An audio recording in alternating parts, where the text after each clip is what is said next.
Live from our 7 Tasmania studios, your nightly news with Kim Miller begins now. Good evening. Athletes are savaging Victoria's decision to scrap the Commonwealth Games as organisers scramble to find a new host city. Bosses are adamant there are cheaper ways to host the event and insist countries still want it.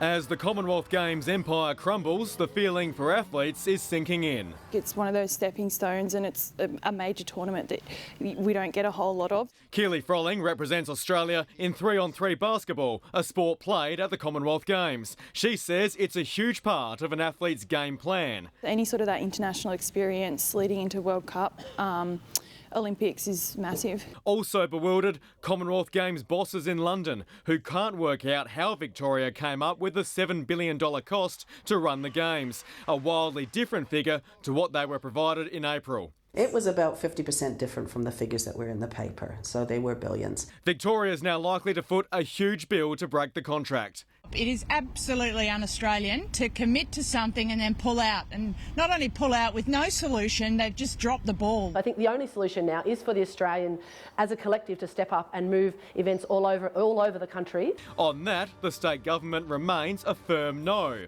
The timeline is just too tight. But firmly opposed to state Labor congratulating Victoria for scrapping the Games. Gobsmacking position for them to take, perhaps not surprising because they're also trying to destroy the dreams of young Tasmanian men and women and boys and girls who want to play AFL football as well. And to say that we initially thought it would be X costs and now it's going to be so much more that we can't continue to back that in is a decision of that government where they're saying we're going to be responsible about our expenditure. Sport and politics, they always mix. Tom Johnson, 7 Tasmania News.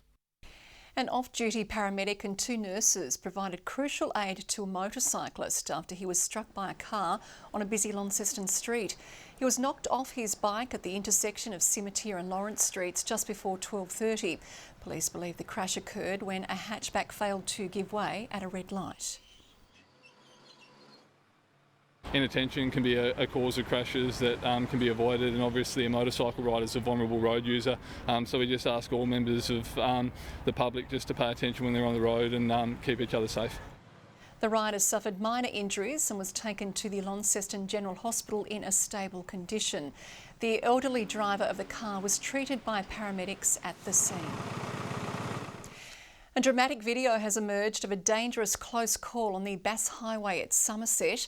The driver of a car towing a trailer was travelling in the westbound lane last Monday when it crossed a double white line to overtake a van. The car only narrowly avoided a head-on crash with an oncoming vehicle. The van was also forced to swerve to avoid the overtaking car. Police are now searching for the driver, and anyone with information is urged to come forward. Tasmanians have joined in a national protest to stop the Commonwealth Bank from funding new oil and gas projects. With signs and flyers, climate activism group 350 Australia took to Liverpool Street in a bid for change. It comes ahead of the bank's new lending policy expected on August 9. The fact is the fossil fuel impact and the CO2 impact of gas just isn't going to go the way that the planet needs. We've seen the hottest month on record globally, and we really need to be making change now.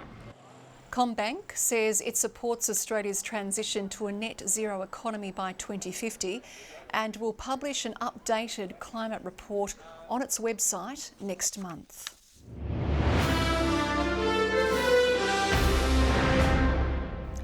A fire has caused $500,000 damage to a home in Sandy Bay. 2 fire crews were called to the scene on Grosvenor Street just after 10:30 this morning. On arrival, they found smoke billowing from the property. They were forced to remove a piece of the roof, taking nearly 3/4 of an hour to bring the incident under control. The cause is believed to be accidental.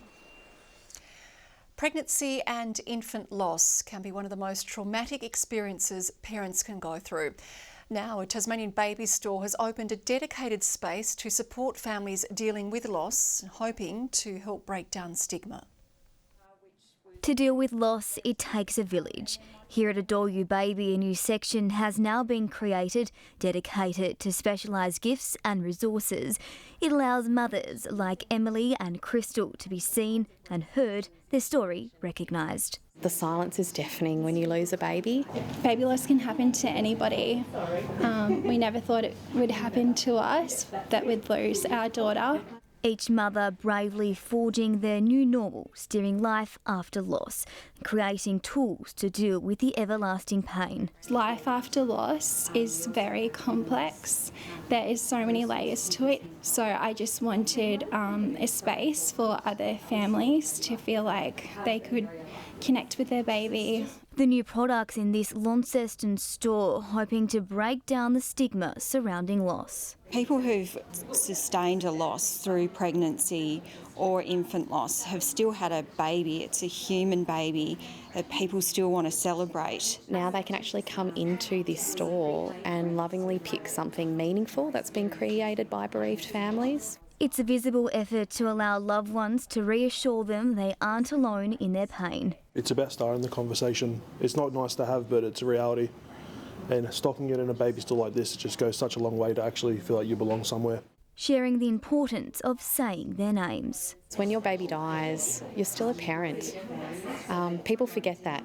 We don't want to be the only ones carrying on her name. It's a big task. Hoping to make the unimaginable a little more bearable. Victoria East 07 Tasmania News. Tasmanian charity Breaking Down the Stigma Associated with Mental Health has cut the cake to mark a major milestone.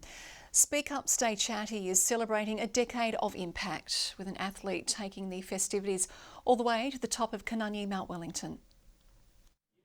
Lighting the candles to mark 10 life-changing years. Happy birthday, Stay Chatty. Mitch McPherson started Speak Up, Stay Chatty in 2013, just months after losing his brother to suicide. I just remember, dropping mum home one day and who was an absolute mess, getting home and, it sounds pretty cliche, but sort of grabbing a pad and pen and thinking, car sticker, pay tribute to my little brother, raise a bit of awareness. A decade later, and Mitch has been a pioneer of change, hosting numerous events and initiating school, sport and workplace programs to normalise mental health discussions. In the last 10 years, the stigma about mental health has changed for the better, and it's changed significantly. So many more people are able to say, I'm having a tough time. We've been able to impact people so much that they're still walking on this earth. Meantime, a Stay Chatty ambassador took the celebrations to new heights. Ben Hurst running up Canunny, Mount Wellington 3 times a day for the past week. It's never about me doing these solo challenges, it's always about bringing people together to support others. Ben's Double Everest Challenge has raised close to $11,000 to bolster Stay Chatty's services. Certainly 10 years down, and I hope forever to go. Brianna Boylan, 7 Tasmania News.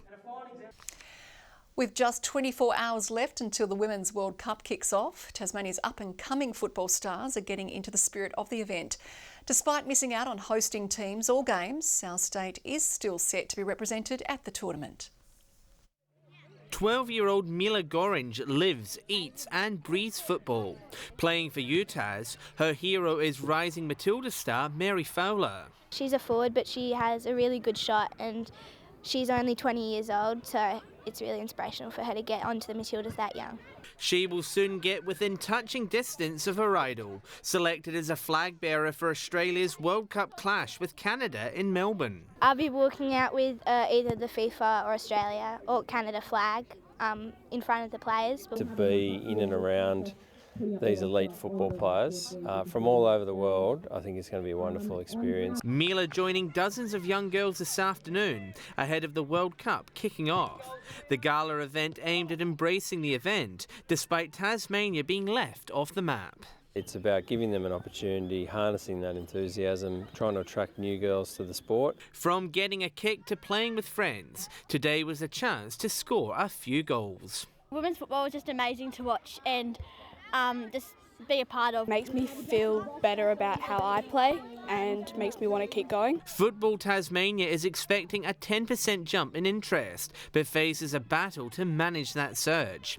Recent protests looking to break the bias have highlighted a lack of facilities. It is a journey, we have more to do, we are absolutely committed to doing that. Football Tasmania hoping events like this, combined with the spectacle that is the World Cup, will help kickstart the career of a future Tasmanian Matilda. The expression that you can't be what you can't see is very real. That's probably my biggest goal, is to try and get to the Matildas. Any of you dreaming to play for the Matildas one day? Yeah, definitely. Yeah. John Hunt, 7 Tasmania News. More Tasmanians are reaching out for help this winter, many for the first time, according to the Salvation Army. The organisation says it's experiencing skyrocketing demand as cost of living pressures continue to bite. Those who are already struggling are struggling even more greatly. It's, everyone's being impacted, but those who are at the margins are being forced into more extreme situations. Almost half of those who have turned to the Salvos for help needed assistance with rent and power bills. Applications have now opened for the Teddy Sheen Memorial Grant, named after Tasmania's most recently awarded Victoria Cross recipient. It's the first round for this financial year. $50,000 is being made available for minor capital works, equipment purchases for ex-service organisations and upgrades to Tasmania's war memorials. We're so proud of him and what he did, and I think it resonates really well with our veterans, with our RSL clubs. Projects covering veterans' wellbeing and mental health will also be considered. A cutting-edge research trial in the northwest is hoping to reduce the amount of harmful fertilisers on our farms without affecting dairy production. Findings from the nation-leading project may have major implications for how we manage agricultural land, both at home and further afield. Working to find out which side of the fence is greener. The Tasmanian Institute of Agriculture is busy preparing for an Australian research first. I think it's the key to the game, that this research and otherwise as well. With conventional pastures using around 300 kilograms of nitrogen fertiliser per hectare, researchers are on the hunt for ways to use less. While the fertiliser helps plants grow faster and stronger, there are concerns it may be doing more harm than good. Nitrogen is expensive, it pollutes rivers and it goes up into the atmosphere, and it's a greenhouse gas as well. We really need to limit the amount of nitrogen fertiliser that we're using. Proving that watching grass grow doesn't need to be boring, scientists are working out which plant species will do best in our environment. They're perennial in their nature, so they're not needing to be re-sown in that regards, that they're grazable, so we don't have to harvest them with machinery, so the cows can do the work for us. Cows will graze on each of the 4 farmlets, and researchers will then measure which combination produces the most milk, with the goal of reducing the amount of nitrogen farmers have to use. And that will reduce costs and thereby improve profits. As well as improving Tasmania's agricultural bottom line, the government aiming for a farm gate value of $10 billion by 2050. It is a really ambitious goal, but it's a really exciting goal, and it's one that we're certainly on track to achieve. The trial is set to run for 3 years, and it's already attracting interest from all over. This has application right around the world where you've got temperate grassland dairy systems, then such as Ireland and Europe, where I'm from, and then North America as well, and New Zealand and elsewhere. Annie Green, 7 Tasmania News. Tasmania has been pipped at the post at the Miss Teen Australia titles in Launceston last night. Isabel Miller was runner-up in the competition's junior division, while Maggie Robbins came second in the seniors. South Africa has taken top honours in the World Supermodel titles. Matthew Wade's foray into America's Major League Cricket continues to pay dividends. The Hobart Hurricane hit 7 fours and 5 sixes. Oh, fetch this! On his way to 78 off 41 balls and player of the match honours. Wade's San Francisco Unicorns beat the LA Knight Riders by 21 runs. Today, Hobart 10 degrees, Launceston and Devonport 12, Burnie 11. King Island 13 today, Flinders Island, Smithton, St Helens and Strawn all 12, 11 in Ouse and Friendly Beaches, Maria Island and Grove 10, with an overnight low of -2, Lyowini managed just 3 degrees. Patches of low-level cloud about eastern and southern parts of the state. Now that thickening high-level cloud moves from the west and snow is seen on the ground in high localities. A frontal cloud band sits over the Bight and the Southern Ocean. The band also extends over southern WA. The rest of the country is mostly cloud-free. Tomorrow, a high will centre over Brisbane and Perth. A trough lies over central parts of Australia. Northerly winds 20 to 30 knots, reaching 35 knots about western waters. Winds likely to increase north to northwesterly, 30 to 40 knots about the west, south and lower east. The west and south can expect west to southwesterly swells, 3 to 4 metres. A severe weather warning for damaging winds has been issued for the Central Plateau and parts of the Western forecast districts. There is also a gale warning for coastal waters between east of Flinders Island to Wineglass Bay. A strong wind warning also issued between east of Flinders Island to Wineglass Bay, the Derwent Estuary, Frederick Henry, Norfolk and Storm Bay, the Central Plateau and Southwest Lakes, Central North Coast, Banks Strait and Franklin Sound. Showers developing for Hobart and New Norfolk tomorrow, 13, and showers for Cygnet. Launceston and Devonport also showers and 13, Campbelltown showers and wind increasing. Burnie and Strawn showers, 13's the top there. A shower or two for St Helens and Fingal, 15 in Swansea. Looking forward to the weekend forecast now. Friday, early showers about the west, far south and the Bass Strait Islands, easing and contracting to the west during the morning, snow to 700 metres. Saturday, showers about the west extending to the north during the afternoon, otherwise fine. Sunday, showers about the west and south, easing in the afternoon and evening. Taking a look at the mainland tomorrow, Perth can expect a possible shower, sunny in Brisbane and Sydney, showers increasing for Melbourne. And currently in Hobart, it's partly cloudy, 5 degrees, partly cloudy also in Launceston and in Devonport. Now, with the chance of snowfall at Ben Lomond tomorrow, Kim, it may pay to keep an eye on their snow cam. Good tip. Thank you very much, Kaya. That is all your news for now. I'll be back later with updates. Thanks for joining us. Good night.